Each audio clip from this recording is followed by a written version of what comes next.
do you have any weapons? She's like, maybe I do, maybe I don't. So I'm like, all right, well, I don't know what's going to happen here. So what I do is I draw my taser with my left hand. So I'm never going to accidentally shoot somebody with my taser, which can happen. And I know in the military, that's a whole nother podcast for another time. It can happen. When your brain is thinking faster than you can move and you think you have your taser in your hand and you're yelling taser and it's actually your gun.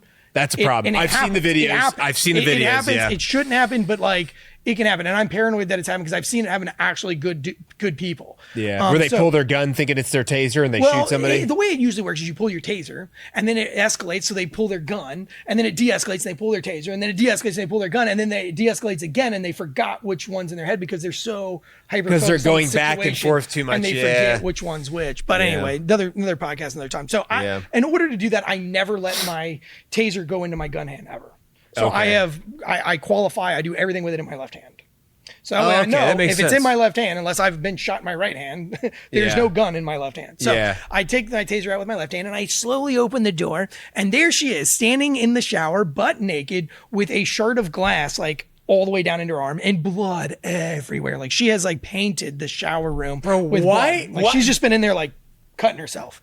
What? Yeah. So she's committing like, and she's like ghostly white. Like she is not in a good way. So I'm like, put the knife, like I didn't know if it was a knife or glass at the time, but I think I yelled like, put the knife down.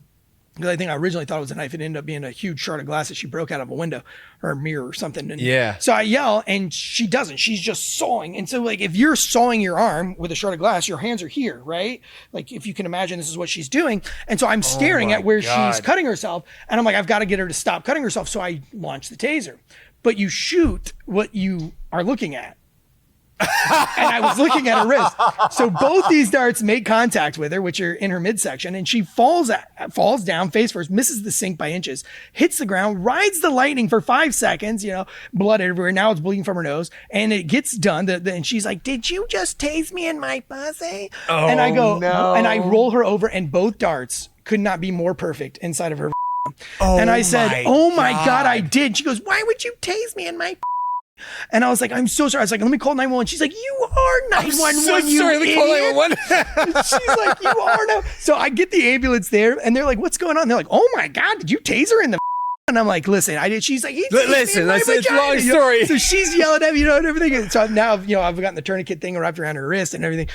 We're walking out of the group home, and all these girls are on both sides watching us leave. And she's like, "Hey, ladies, if you're gonna commit suicide, do it before this a-hole gets here, because he'll tase you in the pussy on the way out." And so forever.